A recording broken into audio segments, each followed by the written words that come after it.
I stood in my childhood kitchen, staring at the lawyer who just handed me an envelope. My father sat at the head of the table, arms crossed. My mother wouldn't meet my eyes. The envelope felt heavy, official. Inside was a single document with bold text at the top. Amendment to Last Will and Testament. My hands shook as I read. Everything my parents owned, the house, the savings, the investment accounts, everything was going to my younger sister, Vanessa. My name appeared exactly once, in a section titled Exclusions. I looked up at my father. "You're cutting me out completely?" My voice cracked. Dad's jaw tightened. "Vanessa needs the capital to launch her startup. You have your accounting job. You're stable. She needs this chance." "I put myself through college working 2 jobs," I said. "She partied through 4 years on your dime." "Don't be selfish, Marcus." Mom finally spoke, her voice sharp. "Family supports family." I folded the document carefully and stood. What I didn't tell them was that I'd just been promoted to senior financial analyst. I had access to information they couldn't imagine, and I was about to use it. That night, I sat in my apartment reviewing everything I knew about my parents' finances. Working in corporate finance gave me skills they never considered. I pulled up public records on my laptop. Their house, the 4-bedroom colonial they'd owned for 28 years, had been refinanced 3 times. The current mortgage was with Pinnacle Lending Group. I knew Pinnacle. They were one of our firm's clients. I also knew they regularly sold mortgage portfolios to investors when homeowners fell behind on payments. I checked the county records again. My parents were 2 months behind. My phone buzzed. A text from Vanessa. "Thanks for being cool about this. Mom said you understood." Her startup, Luxbox, some subscription service for overpriced cosmetics, had already burned through 2 previous investments from our parents. I didn't respond. Instead, I opened my banking app and looked at my savings. $48,000. 5 years of careful saving, living below my means, investing wisely. I'd been saving for a house. But this was better. I picked up my phone and called my contact at Pinnacle. "Marcus, good to hear from you," Trevor answered. He handled investor relations at Pinnacle. We'd worked together on 3 deals. "I need information about a specific mortgage," I said. "Confidentially." "What's the address?" I gave him my parents' address. I heard typing. "Hold on. Yeah, I've got it here. Homeowners are 63 days past due. We're preparing to move it to our distressed portfolio. What's the outstanding balance?" $182,000. Why? My heart raced. What would it take for a private individual to purchase that mortgage? Silence. Then Trevor laughed. "You're serious? You'd need to buy it at 95% of value, so about 173. Plus fees, you're looking at 178 total. I had 48,000 in savings. I needed 130,000 more, but I had options. Can you hold that mortgage for 72 hours before moving it to auction?" "For you? Yeah, I can swing that." I thanked him and hung up. Then I made another call. My Uncle Kenneth answered on the 3rd ring. Dad's older brother, the one my father barely spoke to anymore after some business disagreement years ago. "Marcus? Everything okay?" "Uncle Ken, I need to ask you something important. Can we meet?" 2 hours later, I sat across from him at a diner downtown. Kenneth was 61, retired early from real estate investments, and had always treated me better than my own father did. I explained everything. The disinheritance, Vanessa's endless failed ventures, my parents' financial situation, and my plan. Kenneth stirred his coffee slowly. "You want to buy your parents' mortgage and become their lender?" "Yes." "That's cold, Marcus. They chose Vanessa over me without even a conversation. I'm just making a business decision." He studied my face for a long moment. "How much do you need?" 130,000. I can pay you back with interest over 5 years. Kenneth pulled out his checkbook. "I'll do it for one reason. Your father treated you like garbage your whole life, just like he treated me. Consider this a loan at 4% interest. But Marcus, once you do this, there's no going back. I watched him write the check. I know. 3 days later, I signed the paperwork at Pinnacle's office. The mortgage on 447 Maple Drive was now owned by MJ Holdings, LLC, a shell company I'd created with Kenneth's help. My parents had no idea their monthly payments would now come to me. I drove to their house that evening. Vanessa's car sat in the driveway, a BMW she'd leased with money that should have been saved. I knocked. Mom opened the door, surprised. Marcus, we weren't expecting you. I know. I need to talk to you and Dad. They gathered in the living room. Vanessa scrolled through her phone on the couch. Dad looked annoyed that I'd interrupted their evening. I wanted to let you know I'm not contesting the will, I started. Relief washed over Mom's face. Oh, sweetheart, I'm so glad you understand. But I do need to discuss something else. Your mortgage. Dad's expression darkened. That's none of your business. I pulled out a folder from my bag and handed it to him. Actually, it is now. As of 3 days ago, I purchased your mortgage from Pinnacle Lending. You're 63 days past due. I'm your new lender. The room went completely silent. Dad's face turned red as he read the documents. This is impossible. You can't just buy someone's mortgage. I can, and I did. It's all legal. Check with your attorney if you don't believe me. Mom's hand flew to her mouth. Marcus, why would you do this? Vanessa finally looked up from her phone. Wait, what's happening? I kept my voice calm. You're behind on payments. The bank was about to sell your mortgage to a bulk investor who would have foreclosed within 90 days. I bought it instead. So you're going to foreclose on us? Mom's voice shook. That depends on you. The terms are simple. You're currently $3,200 past due. I need that paid within 30 days. After that, regular monthly payments of $1,412 are due on the 1st of each month. Dad stood up, his chair scraping loudly. You ungrateful little snake. After everything we've done for you. Everything you've done. I met his eyes. You paid for Vanessa's college. I worked 2 jobs and took loans. You bought her 3 cars. I saved for my own. And now you've written me out of your will completely. Vanessa jumped up. This is insane, Marcus. You're really going to be our landlord. I'm your mortgage holder. There's a difference. Pay on time, and we won't have problems. We don't have $3,000 right now, Mom said quietly. We gave everything we had left to Vanessa last month for her business launch. I looked at my sister, the business that's already failed twice. Luxbox is different, Vanessa snapped. It's going to work this time. I have a real business plan.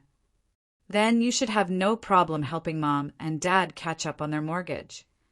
Vanessa's face went pale. I can't. That money's already invested in inventory and marketing. I stood up and collected my folder. Then I suggest you figure something out. You have 30 days before I begin foreclosure proceedings. The choice is yours. Dad pointed at the door. Get out of my house. Technically, I said calmly, it's my house now. You just live here, but I'll leave. I walked out, hearing Mom crying behind me. I felt a twinge of guilt, but I pushed it down. They'd made their choice. Now I was making mine. For 2 weeks, nothing happened. No calls, no texts, no payments. I sent a certified letter outlining the payment terms and deadline. It was returned signed, so I knew they'd received it. Then, on day 16, my phone rang. Unknown number. Marcus. It was Vanessa, but her voice sounded different. Smaller. What do you want? Can we meet? Just you and me. Please. I agreed to meet her at a coffee shop near campus. She arrived 10 minutes late, looking tired. The confident smirk she usually wore was gone. Luxbox failed, she said immediately. I launched 2 weeks ago. Got almost no orders. The inventory is sitting in my apartment. I'm sorry to hear that. I meant it partially. No, you're not. But that's okay. I deserve it. She wrapped her hands around her coffee cup. Marcus, I've been thinking about everything. About how Mom and Dad always chose me. I never questioned it because it benefited me. Where's this going? I want to help them make the payment, but I literally have $400 in my account. I spent everything on Luxbox. I studied her face. What do you want from me? Vanessa took a shaky breath. I need to understand something. Are you doing this for revenge? Or do you actually want to help them? Both, I answered honestly. They hurt me deeply, but I also prevented a bulk investor from taking the house. Those companies show no mercy. So there's a way to fix this. I leaned back. There's always a way, but it requires honesty from everyone, including you. I'll do whatever it takes. I pulled out my phone and opened a spreadsheet. Mom and Dad need $3,200 now, plus monthly payments of $1,412. Their retirement income is about $3,800 a month. Their other expenses, utilities, food, insurance, run about $2,000. That leaves them $1,800. So they can afford the mortgage payment, Vanessa said. They can now. They couldn't before because they kept giving you money. Last year alone, they gave you $22,000. Vanessa's eyes filled with tears. I didn't know it was that much. Because you never asked. You just took. She wiped her eyes. What do I need to do? I laid out my terms. First, you get a job. Any job. Start contributing instead of taking. Second, you help them make this month's catch-up payment. Sell your Luxbox inventory at cost if you have to. Third, you sit down with them and admit that your business failures put them in this position. They'll never admit that. They think I'm perfect. Then you make them see reality. Because Vanessa, if they can't make payments, I will foreclose. I'm not bluffing. She nodded slowly. And if I do all this, what happens to the mortgage? If they make 12 consecutive payments on time, I'll sell the mortgage back to a traditional bank at standard terms. They'll be dealing with a regular lender again, not their son. But those 12 months, they have to be perfect. Vanessa stood up. Okay, I'll talk to them tonight. One more thing, I added. I want to be there when you do. That evening, we gathered in the living room again. The atmosphere was tense. Dad glared at me the moment I walked in. What's she doing here? Mom asked, looking at Vanessa. Asked Marcus to come, Vanessa said. We need to have a real conversation. Vanessa sat down and took a deep breath. Mom, Dad, I need to tell you something. Luxbox failed. I lost all the money you gave me. Mom reached for her hand. Oh, honey, it's okay. These things happen. No, Mom, it's not okay. Vanessa pulled her hand back. This is the third business I failed. And every time, you've bailed me out while treating Marcus like he doesn't exist. Dad's expression hardened. Where is this coming from? From reality, Vanessa said. You gave me $22,000 last year. That's why you couldn't pay your mortgage. That's why Marcus was able to buy it. The silence was deafening. I didn't ask for that money to hurt you, Vanessa continued. But I should have questioned whether you could afford it. I was selfish. Mom looked at me. Marcus, please. We're family. You can't actually foreclose on us. I can, and I will if you don't make payments. But I'm offering you a way out. I explained the 12-month plan. Dad finally spoke, his voice bitter. So we have to prove ourselves to our own son. No, you have to take responsibility for your choices, just like I had to. Over the next week, things changed quickly. Vanessa got a job as a shift manager at a retail store. It wasn't glamorous, but it paid. She sold her Luxbox inventory at a loss and gave Mom and Dad $2,000 toward the past due amount. My parents scraped together the remaining $1,200 by selling some jewelry and furniture. On day 29, I received a wire transfer for $3,200. I sent them a receipt and updated their account status to current. Mom called me that night. "Marcus, I want to apologize." I waited. "Your father and we got caught up in Vanessa's dreams. We wanted so badly for her to succeed that we ignored how unfair we were being to you. You didn't just ignore it, Mom. You actively chose her over me, repeatedly." "I know." Her voice cracked. "And I'm so sorry. Sorry isn't enough. I need to see change. We're trying. Vanessa's helping with groceries now. We're budgeting. Things are different."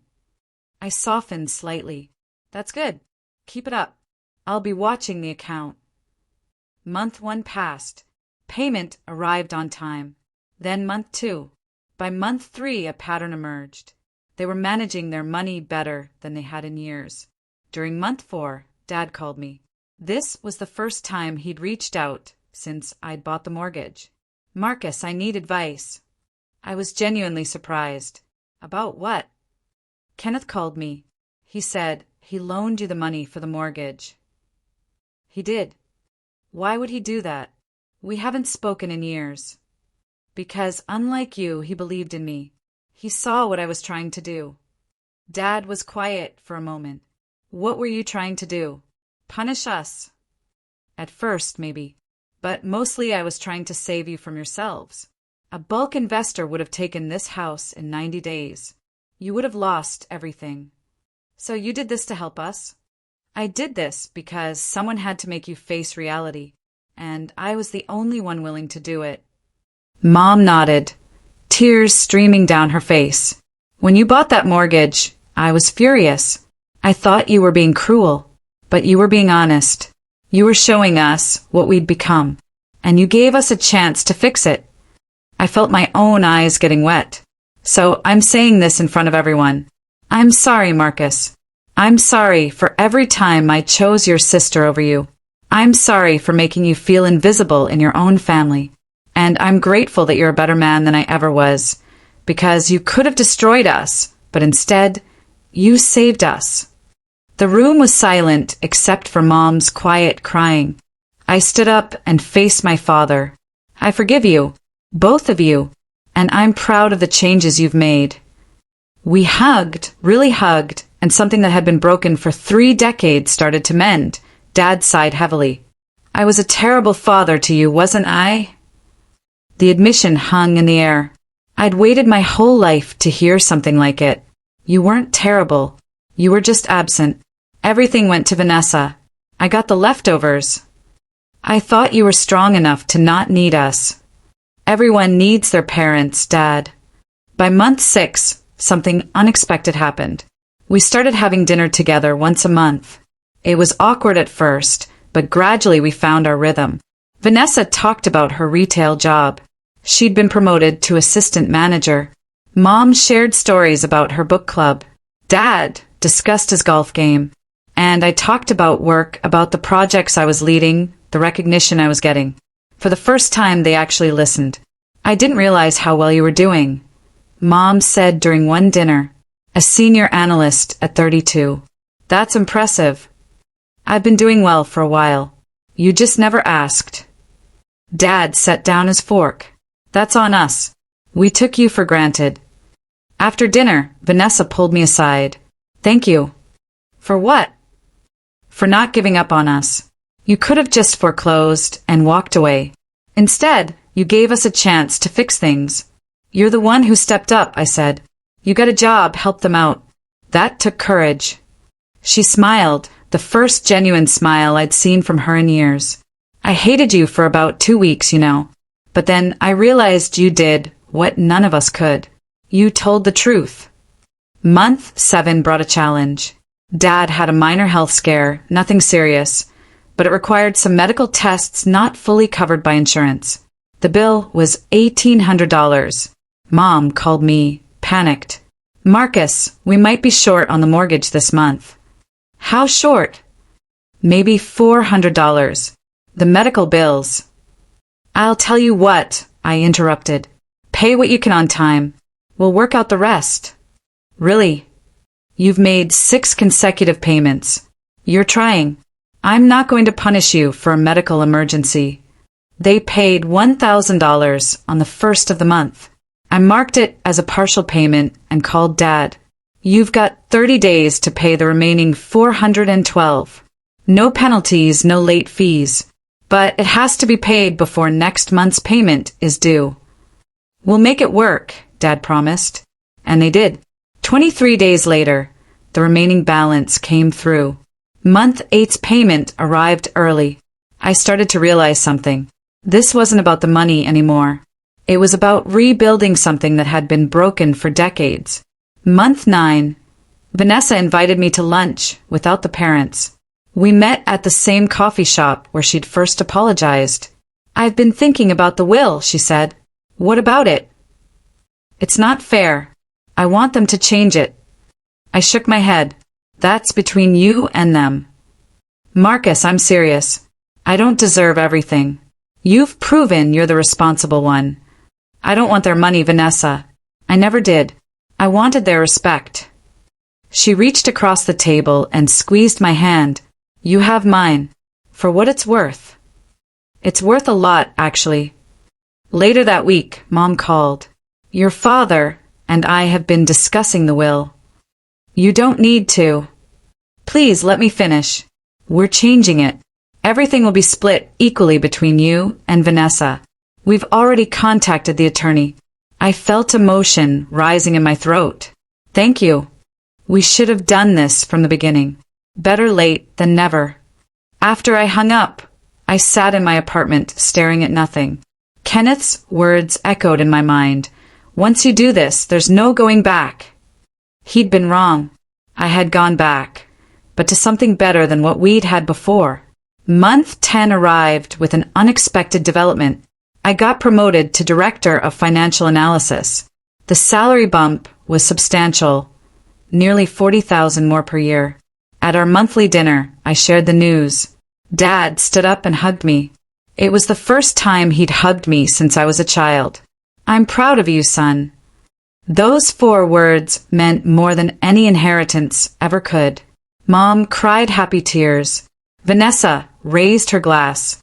To Marcus, the guy who saved us from ourselves. We laughed and talked late into the night. The conversation drifted to memories, good ones I'd forgotten about.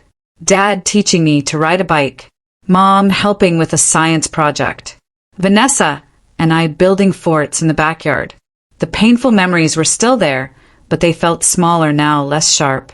I want to say something, Dad announced as we were clearing dishes. Marcus, buying that mortgage was the best thing that ever happened to this family. How do you figure? It forced us to look at what we'd become. We were spoiling Vanessa and ignoring you. We were living beyond our means and lying to ourselves about it. We were a mess, Mom added. You made us face that. Month 11, they paid early again. I reviewed their account history. 11 consecutive on-time payments, most of them early. They'd rebuilt their credit score by 60 points. Their savings account had grown to $8,000. I called Kenneth to give him an update. Sounds like your gamble paid off, he said. It wasn't really a gamble. I knew they could do it if they had the right motivation. And what was that? Fear of losing the house. No, fear of losing each other. Kenneth laughed. You're wiser than I gave you credit for. So what happens after month 12? I keep my promise. I refinance them with a traditional lender. They get normal terms, normal service. And I get my brother back. Your brother? My father. We're actually talking now. Really talking. Then it was worth every penny. I paid Kenneth back in full that week, with interest. He tried to refuse the interest, but I insisted. He'd taken a risk on me when no one else would. Use it to take your wife on vacation, I told him. Only if you promise to stay in touch. Deal. Month 12 arrived. The final payment came through on the morning of the 1st, right on schedule. I reviewed their account one last time. then called the mortgage broker I'd lined up. They're ready.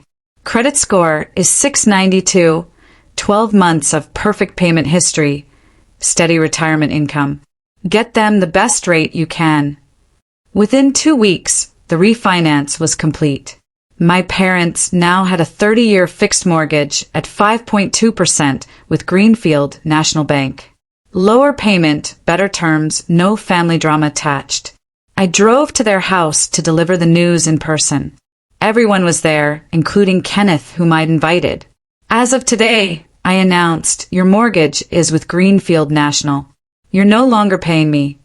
Mom burst into tears. Dad shook my hand firmly, then pulled me into another hug. Vanessa smiled. Does this mean you're not our landlord anymore? I was never your landlord. I was your wake-up call. Kenneth raised a glass. To Marcus, who did what needed doing. We toasted, and then Dad cleared his throat. I have something to say. Marcus, this year has taught me more about being a father than the previous 32 years combined. Dad, you don't have to. Yes, I do. Let me finish. Dad continued, his voice thick with emotion. I failed you. For your entire childhood, I put Vanessa's wants above your needs. I told myself you were independent, that you didn't need the same attention. But that was a lie I told myself to justify my own laziness as a parent. After everyone left, Vanessa stayed behind to help clean up. We worked in comfortable silence for a while, then she spoke. I've been saving money. That's great. No, I mean really saving. I have $11,000 now. I stopped loading the dishwasher. Vanessa, that's incredible. I want to go back to school. Not for business, for nursing. I liked helping people at the retail job more than I liked trying to make money. You'd be a great nurse. She smiled. You think so? I know so.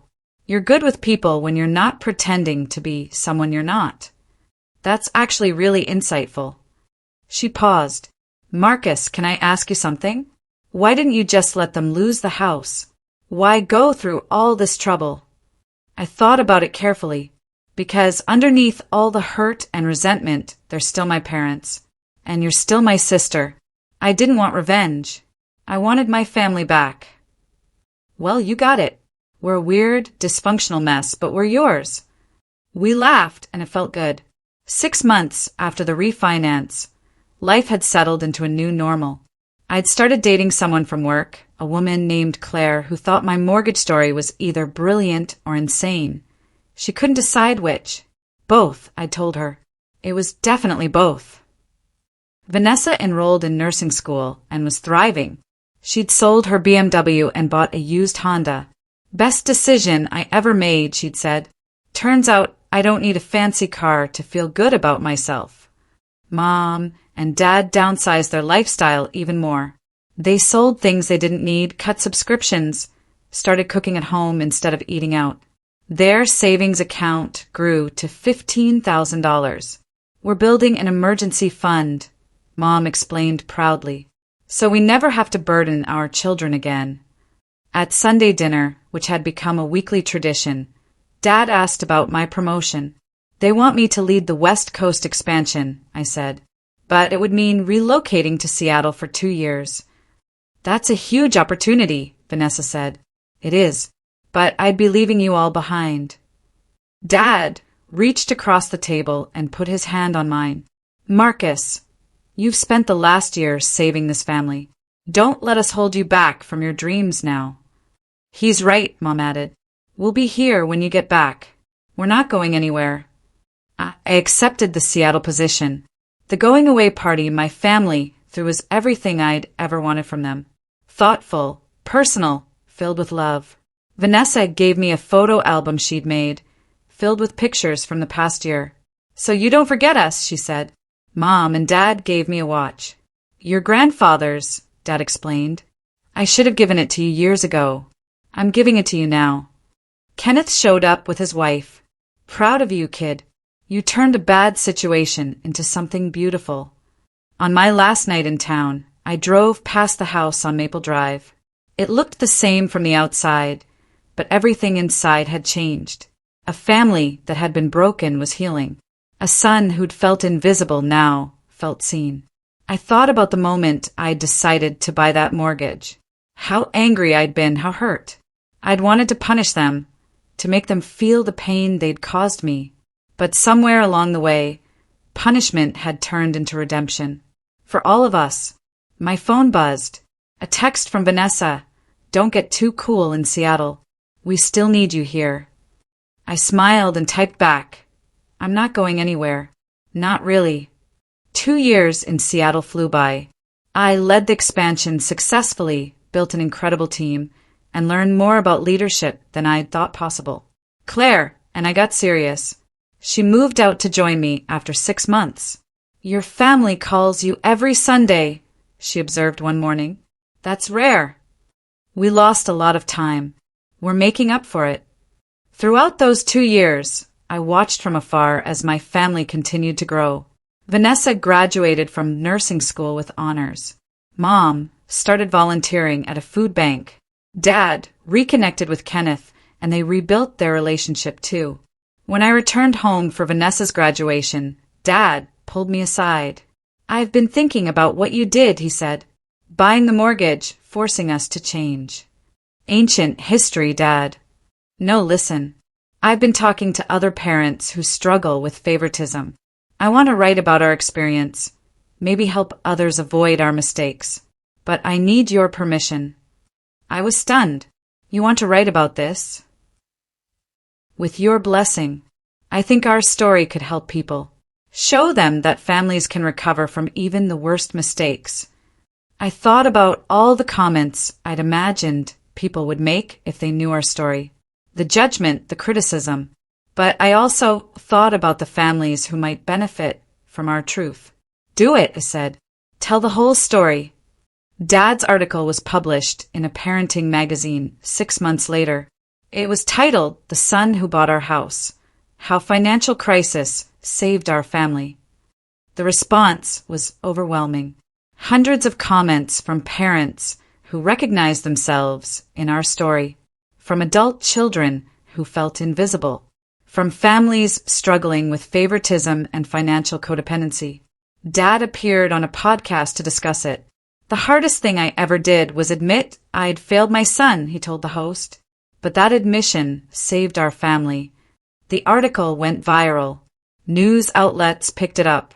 Suddenly, our private story was public, and surprisingly, I didn't mind. Because the messages started coming. People thanking us for sharing. People saying our story gave them hope. One message particularly stood out from a mother. I've been giving my youngest everything while ignoring my oldest. Your story made me see what I was doing. I called my daughter today and apologized. We're having dinner next week. Thank you. I showed it to Claire. We helped someone. You helped a lot of people, she corrected. Your whole family did. Vanessa got messages too. People asking how she dealt with being the favored child who had to change. Her response: I had to get honest about who I was versus who I was pretending to be. Best thing I ever did. 5 years after I bought the mortgage, I sat in my childhood kitchen again. But everything was different now. The kitchen had been renovated. Mom and Dad had paid for it themselves with money they'd saved. Vanessa sat across from me, wearing scrubs from her shift at the hospital. She'd been a nurse for 3 years and loved it. Claire sat beside me, now my wife. Mom was making her famous lasagna. Dad was telling Kenneth a story about golf. This was family. Messy, imperfect, but real. Remember when you bought the house? Vanessa asked suddenly. How could I forget?